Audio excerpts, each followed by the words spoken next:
Welcome to the Limitation Isn't Rise podcast. On this episode, I have another superhuman guest in Dr. Andrea Pennington. She is a author, a trauma coach. Orgasm Prescription for Women is something that is in her Instagram bio that I was interested in because I think it will help a lot of people. And you just work with a lot of people and helping them with self-love, self-improvement, and being the best version of themselves, I think is the easiest way of describing it. But could you give a little introduction as to who you are for everyone that hasn't come across you yet? Sure. Well, first of all, thank you for having me on. Welcome. So much gratitude. So I am an American. I'm an integrative physician, an acupuncturist, and meditation teacher. I live in the south of France, and I also run a publishing company helping people get their books and messages to the world through TED Talks and films and so on. And yes, I have published a few best-selling books. One is The Orgasm Prescription for Women, and my other one most recently is The Top 10 Traits of Highly Resilient People and the Real Mhm. Self Love Handbook. So self-love and living as the hero of your life, these are the main themes of my work, helping people recover from trauma and heal from adverse childhood experiences is part of what my professional work has included, whether that's through group practices, one-on-one therapy, retreats, including psychedelic assisted therapy, magic mushrooms, ayahuasca retreats, or soon in the United States, MDMA and psilocybin when they become FDA cleared, and ketamine. So it's a whole range of things. There's so many things to delve into that I'm quite interested in, but I'll go with the first thing. So you're talking about helping people overcome their trauma. Do you find that people struggle to believe that that's something they can overcome or to live with their trauma? Absolutely. It baffles many people. They feel stuck in either victim mode or just that they can't get beyond some of the horrendous things that they've experienced. And my career actually started off with treating trauma.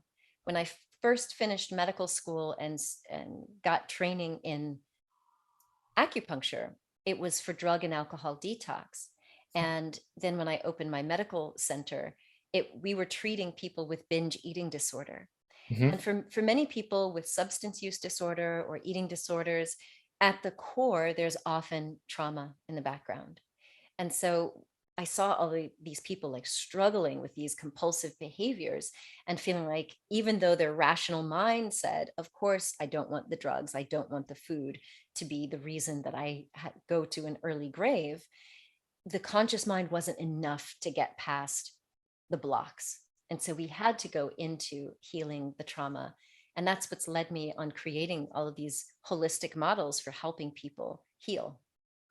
It's amazing that you brought in the holistic side as well, because you meet a lot of people that try to deal with trauma like at the surface level, and it's why I in my career I've discovered so many people with substance abuse because that's an easier problem to focus on. Mhm. Well, I drink too much, so once I fix the drinking, then I'll look at what's going on here. Even as when I did hypnotherapy, I remember someone coming in for smoking, and we spoke for about 5 minutes, and I was like, "Smoking is not your problem here. Like, there's a Right. lot more going on." So say if I was watching this now and I'm thinking about all the things that you do, because there's such a wide variety, where would I start my self-love, self-healing journey? Well, for most people, they don't walk around knowing that they don't love themselves. Like Yeah. I was on this journey. I didn't know until my early 30s that I had this low level of self-loathing that Wow. was driving all of my compulsive behaviors. Hmm. So I found that my patients and I had a lot in common. A lot of my patients would get better and go on and live healthy lives. We had this holistic treatment model. It was great. There was a small subset of patients who would sabotage their recovery, or Hmm. they'd switch addictions. And when I unraveled that at the core, they didn't believe they were worthy of happiness or health. They didn't believe they deserved to be successful and that they didn't Yeah. love themselves. And that resonated with me on a deep level because even though I didn't have substance use, I had other compulsive behaviors. So that's kind of where people start. They kind of look at what are the behaviors or the emotional reactions that I really want to fix. So for me, part of that was perfectionism. I had a compulsive need to prove myself. I was always looking for validation and approval. I was very perfectionistic. And that drove me nearly to the point of burnout. And even though I had achieved so much and had a big successful career with all the money and this fame, I was still feeling like I wasn't good enough. So dealing with imposter syndrome is another way that many people will come into my universe and say, how do I get past that? So it could be compulsive behaviors, addictions, it could be the perfectionism, people pleasing, codependency. These are the kinds of things that bring people into my world. What do you think it was that you have in you that made you realize that you weren't just being empathetic? Because I've worked with a lot of coaches and they think they're being empathetic. I'm really empathetic. I really feel what's going on. And you're like, well, that's because you have all this unresolved stuff yourself. So what was it you think that clicked with you? Or was there a moment of clarity where you're like, wait a minute, what they're saying, that's what I feel, or that's what I'm saying? And how did you then overcome that to get to where you are now? I think it was in my early 30s. So about 20 years ago, when I really started on my own self-love journey, I heard other people use this term empath. Like Mhm. you can feel the energy and emotion of other people, even if they're not even in the same room. And I was like, oh my God, there are other people that have that. Some people call it being a highly sensitive person. And it is true that many people who grow up in trauma or in dysfunctional families, we have had to become hyper vigilant and very sensitive to protect ourselves, to detect if a family member was going to be abusive that day or if it was Mhm. even safe. For me, I realized that it was leading me down oftentimes to depression and taking on emotion that wasn't even mine as I started to learn about trauma and how I had been impacted. So that was kind of the light bulb moment for me about 20 years ago to really start unraveling all of the family influence and all of the things that, I'll be honest, there are many experiences in my childhood that were normalized, Yeah, that today, if I told you I did some of the things, if I did these things to my child, you would call that abuse. You would be calling yeah, protective services. Like, yeah. okay. I remember growing up and like talking to people about how often I would spend time in a pub, and they'd be like, "What do you mean?" You're like, "No," and you just go down. Your dad takes you to the pub, and you sit there for a couple hours in the pub, and they're like, "No."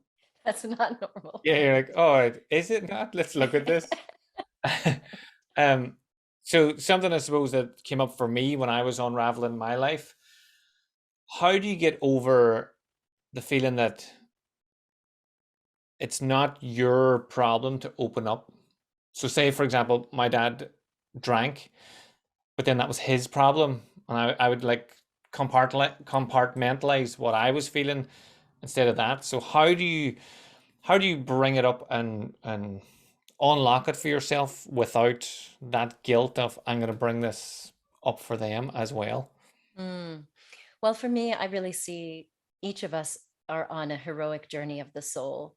And it's nice if we have other people with us because we heal in community, but ultimately it requires this honesty on a soul level. Hmm. So for me, in my book, The Real Self Love Handbook, there's a 5-step cornerstone process. And the first step is awareness. We have to bring awareness to how we were programmed.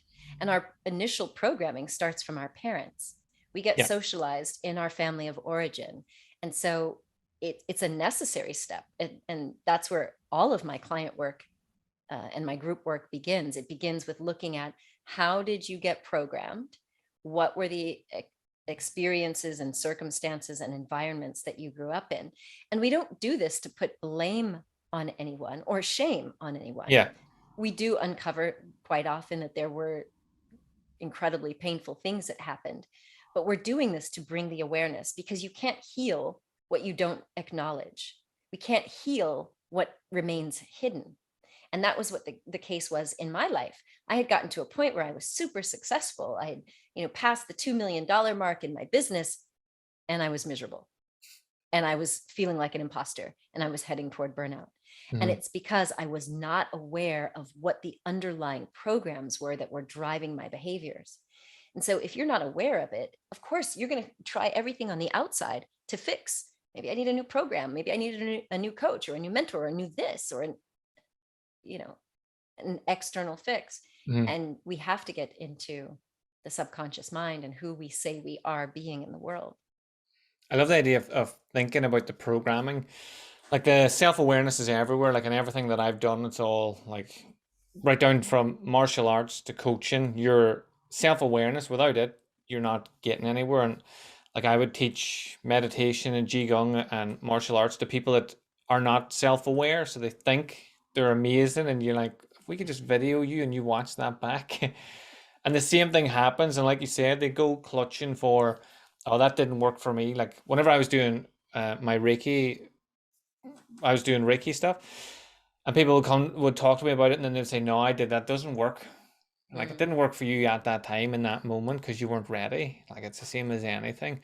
So building that self awareness and teaching people that there's programs that you're programmed, and if you can be programmed, you can be unprogrammed and then exactly. reprogrammed again. So how did then? This is my own curiosity, but how did the psychedelic work come into it? Like, did you go on a wee journey of discovery yourself, or how did that come about to be part of your practice? Yeah, I did not set out to become a facilitator of psychedelic assisted therapy. I never thought people would ever know that I did this stuff. Um, my first experience with MDMA was right when I was about to turn 30, and it was almost in like a couples therapy situation. And it just opened my heart and allowed me to experience and express love in a whole new way. And the first time I tried MDMA, I was already a doctor and I was like, what is in this stuff? Because I had never felt so much love for the universe, love for myself. And I started studying it, looking at all the research and finding out that people had been using MDMA in psychotherapy for years Hmm. in Europe and in the United States before it became banned and classified as a Schedule I substance in the US. And it wasn't actually until 2008, so 8 years after my first MDMA experience, I was in a trance dance workshop, and our Hmm. shaman talked about ayahuasca and how he was leading retreats in the jungles of Hawaii. And I thought, like, really, what? This psychedelic? Like, I was so curious.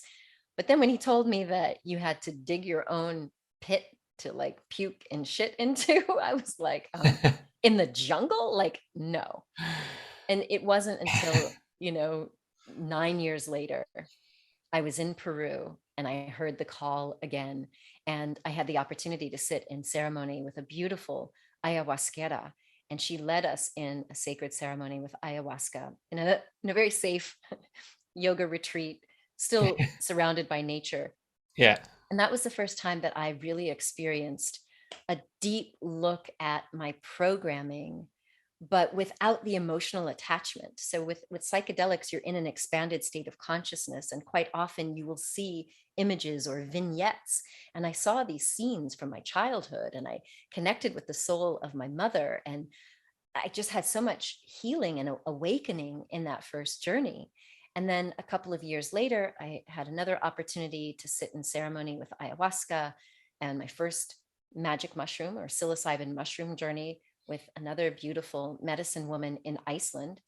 And each of these experiences was like opening up my heart and my mind and seeing, in some instances, for the very first time, how I got so screwed up.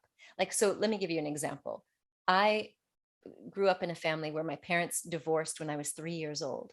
And there's certain wounds that I know I had because my parents divorced and then my mom moved us to Colorado and my father stayed in Nevada.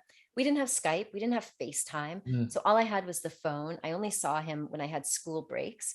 It wasn't like the co-parenting that a lot of people are aware of today. Yeah. And so I knew that there was this inner child wounding. I knew I had, daddy issues. I knew that when I got into romantic relationships, there was always this sense of either making them prove their love to me or just not feeling worthy of that love. Like once it came, it was like, oh my God, what do I do with all this love?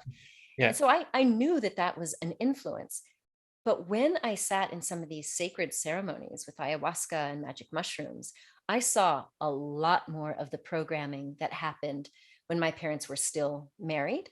So I didn't have verbal recognition, but in these ceremonies, I could see some of the toxic energy between my parents and how it impacted me as a child, how it impacted my mindset, like all sorts of limiting beliefs about who I was and how unworthy I was. And so for me, it's been an incredible healing journey to sit in these ceremonies. But it really wasn't until, I guess, maybe the last 2 years that I realized I needed to share this with other people. And in particular, for Black, Brown, Indigenous, and other people of color. Because one of the things that was very clear to me, I had dealt with depression and suicidal ideation many times in my life. And going into therapy didn't do much for me. Getting on Mhm. antidepressants didn't do much for me. But when I finally was able to sit with a Black psychiatrist, and that shaman I mentioned was a Black shaman, something shifted.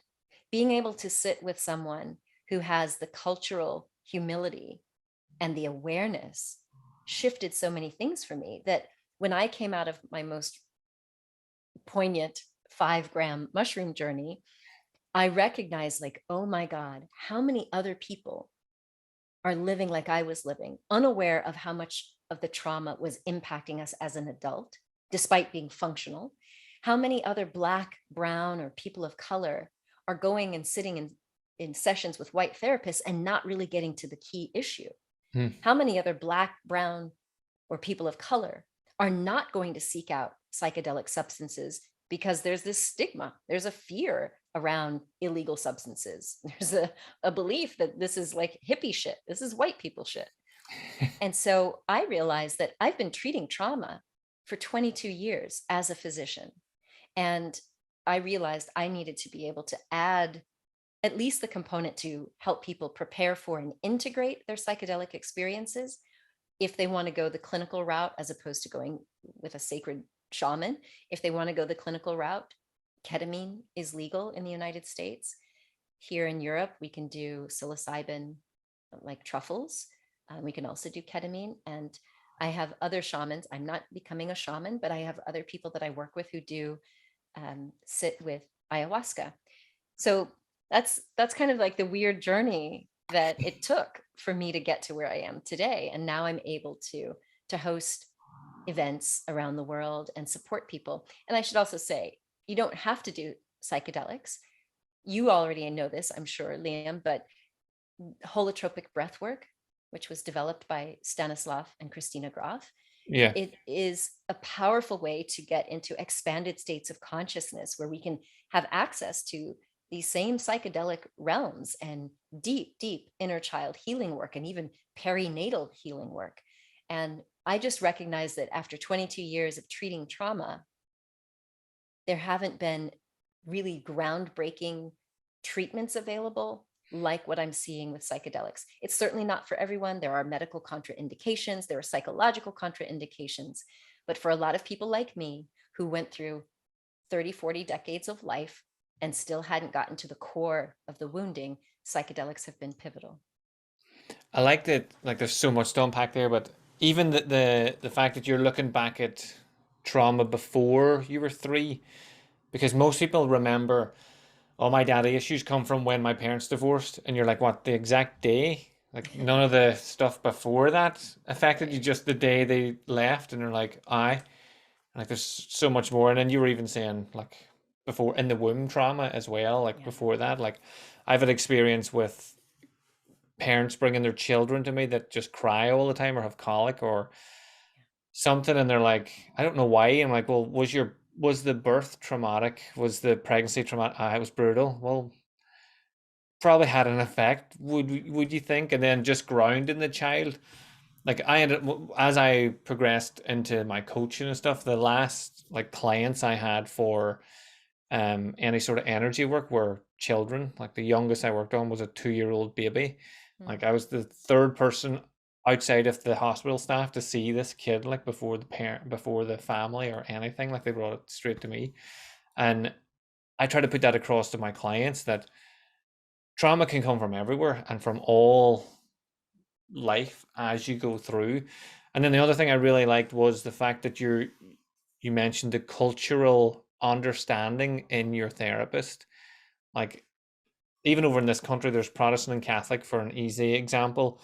If you have a real staunch Protestant therapist and you're a real staunch Catholic person, they haven't had the same Yeah. upbringing or life or anything. So you might look on the surface the same, but if they haven't had it, the fact that you have experienced more life than most is going to make you an amazing therapist, an amazing person to be around and work with. So whenever you were talking about the MDMA and everything, my experience with it, I've never personally taken anything. I've never actually drank or smoked or taken any drugs in my life. Like, Really? yeah, I don't know how I've got this far as it, but I spent a lot of time around people that took ecstasy, MDMA, like LSD, everything. Do you think because most people's experience is their mate being a mess with like hallucinogens or whatever, that's why it takes them it's so difficult for people to realize, well, this can be used and had been used. Like, wasn't ecstasy a fat loss tablet at the start or something like that? Like, No, I mean, it does cause appetite suppression, but it was actually studied in psychotherapy, MDMA was. So there are literal papers on how MDMA was used in couples therapy and individual therapy. And yeah, I do think that there's a lot of stigma still around psychedelics that people, from my generation growing up in America, it was the war on drugs, yeah, this is your brain on drugs. And it was all bad, bad, bad. So I remember the first time kind of feeling great fear at experimenting with psychedelics because of the media portrayal of it. So I mhm. do feel like, yes, we're in the midst of what we call the third wave of the psychedelic revolution. And now that we have so much more research happening, people are learning about the therapeutic benefits. And they're also learning that the drug war and all of those drug propaganda was actually not based in clinical evidence, saying that it Yeah. was going to fry your brain or it was going to cause flashbacks. Now, it is true that some people who have a tendency towards psychosis, mania, schizophrenia, there are certain psychedelics that could, lead to a negative backlash. But by and large, LSD is an incredibly safe psychedelic with thousands of papers and so many case histories of use. But yeah, we have a lot of education to get through as we are introducing psychedelics into the therapeutic space. That's just great to have people like yourself, like so prominent in the world that you're able to talk very logically and clear and evidence based about it. Like you said, people will think it's like a hippie thing to do or whatever. So uh, that never helps. So whenever you were talking there, you're saying about the daddy issues and stuff. I know I've worked with a lot of people that find it real difficult to get into loving relationships, and you talked about a couple, like one, you're not worthy, or two, you don't know what to do with once it's given to you, this all this love. So say if I was someone like that, how would you suggest I start to reprogram that self-worth and willingness to be, like, I know from a personal experience, I know after having a terrible relationship, when I would be talking to anyone outside, if a female was talking to me, I'd be coming up with ways of how would I end this. You're like, Wow. that is not a good position to be in. This person's interesting, and you're thinking, how would I get out of this safely? Uh, Yeah. so thankfully that's changed. I just hide away now and don't go outside. But if I'm lying to myself and saying I don't really want a partner, but real deep down I actually do, how do I start that healing of like becoming open to the experience? Well, it all starts with that awareness of understanding how you were programmed and how you were wounded. In our book, Manifesting Love, we outline a process for doing a relationship inventory, And that includes your family relationships, because we're not born rejecting love. Yeah. It is true, if you had a traumatic pregnancy, a baby could have some challenges. But by and large, we come from an experience of oneness. We're in our mother's womb, floating around in this warm amniotic fluid. We've got a steady heartbeat. We've probably got mommy's voice and maybe even daddy. So as long as there's no stress or trauma, we are born naturally expecting and accepting love. Hugs, cuddles, kisses. We don't come out thinking, what do I have to do to earn love? That is something we get programmed. We Hmm. don't come into the world thinking, oh no, they're not going to love me for these rolls of fat. Like, no, you're thought to be cute because you got these rolls of fat. We Yeah. get programmed, and all of that programming and wounding is what we have to uncover. And so when someone says to me, yeah, I don't really need to have a relationship. I mean, it's overrated. It may be true.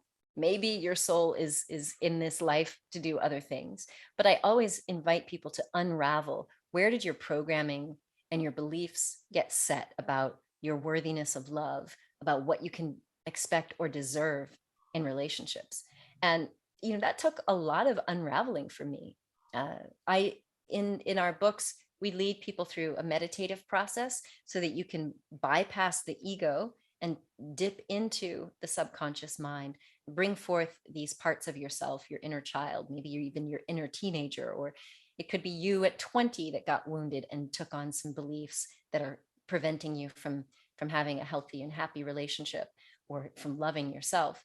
So we do a whole host of things, but the awareness phase always begins with taking an inventory and looking at where your beliefs and programming came from, because then you can start to question them and start to ask, well, is this absolutely true? And if there is a part of you, a protective part that's like, no, no, no, we just need to keep people shut out, we can start to dialogue through meditation, through breath work, through journaling, and yes, through psychedelics. We can dialogue with some of these parts so that we can bring them up to speed of what is true today. It may have been that for a woman, all the men that were in her life early on were unsafe. If her father didn't protect her or believe her because some uncle or grandparent abused her, or it kept happening, it may be that she has a programmed belief that men are not safe. And Hmm. it might be completely valid. And when she gets to the point of adulthood where she doesn't rely on other people to protect her, that she can start to be the competent adult, it may be time to change those beliefs. And so that's a little bit of the process that we go through. I like that if you do that process, then you're giving yourself choices rather than just living off your past. Like the way you put it there, which was like you could have full justification for men are terrible or women are terrible or relationships are terrible because that's your experience, but it doesn't have to be your experience if you're willing to question it and asking yourself, is this true? It may have been true before, but is it true now? Is a question I would get a lot of people to ask about anything, whether it's business, whether it's life, relationships, in general. So who is it that you're working with now at the minute? Like, what is your main client base, or because there's so much that you do that I'm like, how do I Yeah. get to that bit? Yeah. Well, I actually have two companies. And so I work with two different client bases. One on this self love and healing journey. I run a company called Innate Vitality, and I'm the founder of the Real Self Love Movement. The Real Self Love Movement is a not for profit. So I host a monthly guided session, guided meditations. I publish a ton of content totally for free and support people as they're healing from trauma. That's awesome. I, with Innate Vitality, we host events and workshops around the world. We create content, documentary films, all of that sort of thing, educating people on resilience, self love, psychedelics, and whatnot. On the other side, I also have worked in the media for 22 years. I run a boutique publishing agency and a media production company. So we publish books and we help authors and speakers. So they could be healers, they could be shaman, they could be doctors, therapists, coaches. We help them get their message out to the world through books, through TED Talks, through TV, and through documentary films. So I'm working with these. It's all about wellness and resilience and self-love, but it's either the professional who wants to get their message out to the world through books and so on, or it's the people who are on the healing journey. It's awesome that you have the two aspects, because a lot of people would think, well, I have to go and focus on one of these. I'm really good at both, but I need to just focus on the one, but you're doing both. And the fact that you help people with speaking and getting their book out is really good, because that's something that I get asked the most when I talk about my book is, how do you write a book? And I say, go on. I tell this openly all the time. Like, I didn't read when I was at school. I was terrible at school. And I had a book in me and I knew it was in there. I just needed to get it out. So I went and got a guy called Ian Rowland who helps people write books. And was like, I have a book. How do I make a book?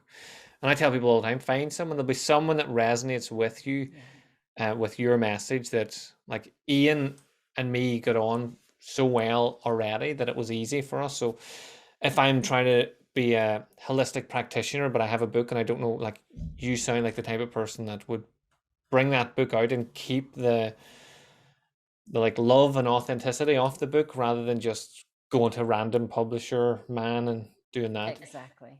And then Exactly.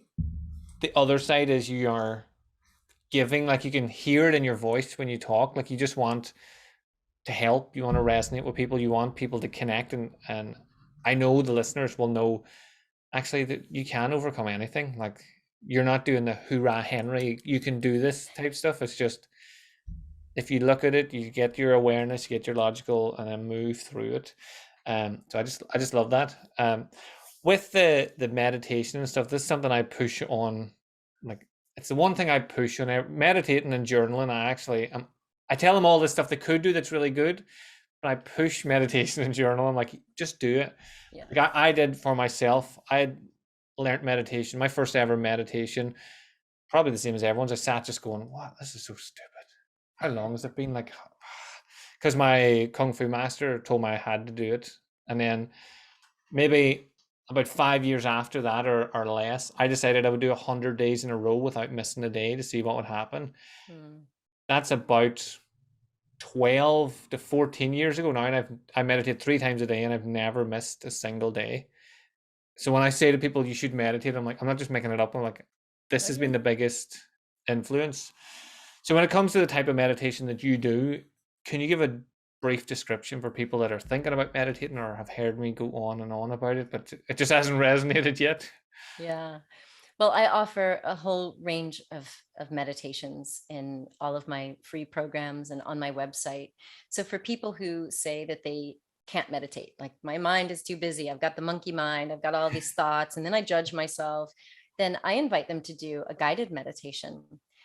So when we talk about teaching meditation, we teach different types. One of them is concentration meditation, where you're focusing. You could be focusing on a candle, you could be focusing on a mantra, and even doing a guided meditation where you're listening to someone describe things is training you in concentration, Mhm. as opposed to the open, minded, where you're just focusing on your breath, or you're trying to tune into the void of no thoughts. So I do a lot of guided meditations because they help beginners. They also help advanced meditators as well. We do breath meditations where people are counting the breath or just learning to become mindful and present and aware.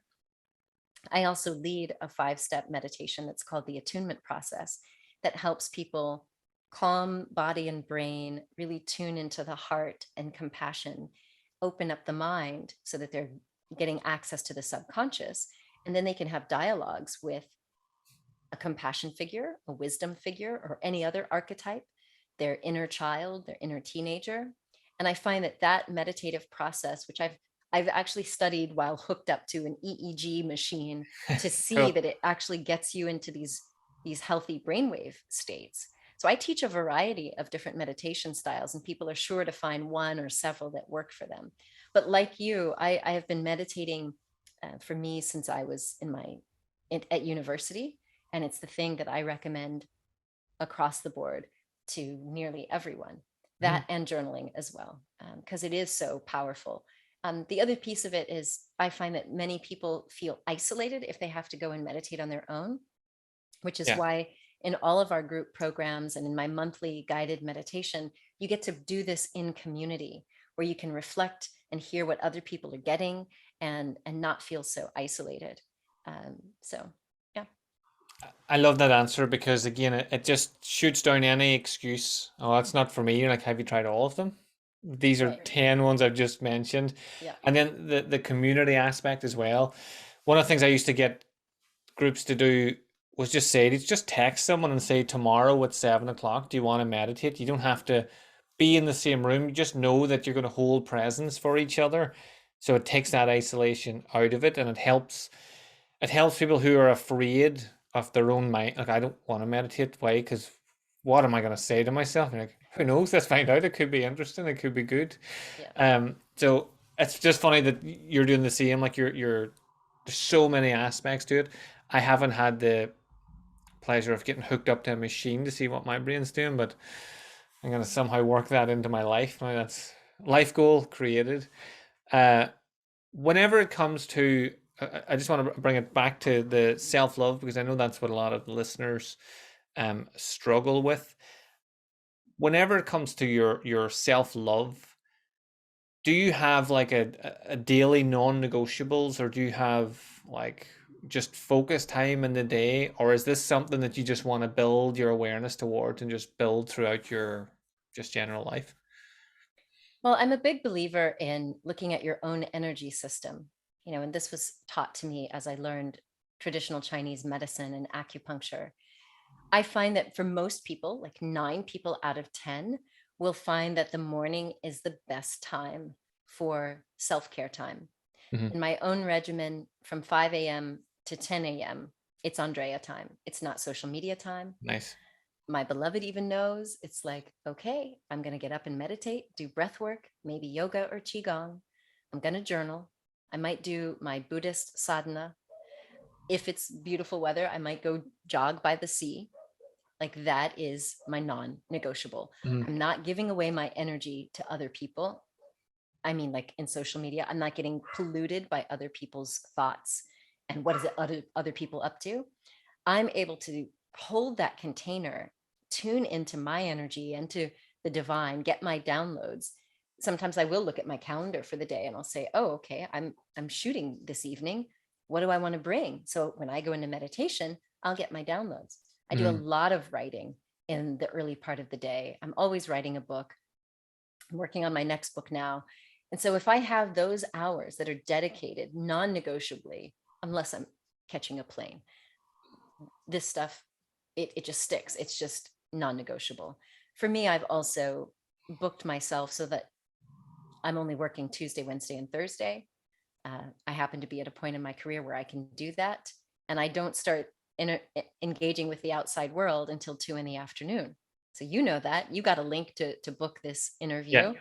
There's a very narrow time frame Yeah. that I'm available to the outside world. And that Mhm. is so that my energy is best. If I need to work with clients one-on-one, I need to be bringing the best energy so that I'm giving from the overflow. I'm never giving from a deficit position. Yeah. I'm always brimming and bubbling over. That gives me enough time for myself, enough time for my family, enough time for being out in nature. I don't work on Fridays. Friday is my wellness day. Monday is my creative day, and Saturday and Sunday are family time. We can do creative things or family things. But having that rigid container, I can be flexible, of course. If there's a Yeah. major launch going on or I'm shooting a film, of course, there's flexibility. But by having this container in place, I have been able to increase my productivity by tenfold. Like in the last few years, we have published like 6 books, and several of them I'm contributing to. Plus, shooting this documentary, plus, dealing with my mother who transitioned and left this world in September. And so I invite people to really get that specific, to know your energy and know Mhm. what you need in order to be at your fullest and best for the people that you care about, for the work that you love, but most importantly for yourself. That's awesome. You're not leaving your wellness and your life to chance. you're taking full Absolutely charge not. of it. But most people will do everything you just said. Most will do the exact opposite. Sluggishly get up, look at their phone, see what's going on in the world, And then faff you're about. polluted. Your Yeah, energy, like you can look at your brainwave state. Your energy when you first wake up, you're still got a little bit of connection to that theta delta state. That is a prime moment to do your breath work or journaling or meditation, even if it's 5 or 10 minutes. But as soon as you pick up a device, you are polluting your brainwave state yeah. and you're setting the tone for the rest of your day.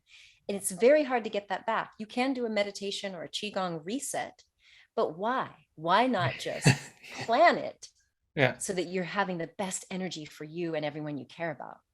yeah. I love that. Andrea, I really appreciate your time. I could talk to you for hours. Uh, where is the best place for people to find you, to get your books, to get in touch, to see all of the stuff that you're doing and ask you questions? Yeah, visit me online, andreapennington.com. You'll see all of my free programs and how you can engage with me on a monthly basis for free in the Real Self Love movement. Of course, if you'd like to join one of our workshops, we have Stories with Soul, which is a life writing workshop that's based on the hero's journey that's happening in July. We do author showcases and media showcases to help people prepare to step on stage or do a TED Talk. So visit me online, andreapennington.com. I'm also on Twitter, Instagram, LinkedIn, Facebook, and YouTube. I'm sharing content every week, so check me out there. Awesome. I will make sure to tag everything below as well. Thank you. And that workshop's coming up soon. It's coming up in July, didn't you just say there? So uh, Yes. everyone can get on that. Again, I really appreciate your time. Thank you very much. And for everyone listening, have a super awesome day, whatever you get up to, and I will speak to you again soon.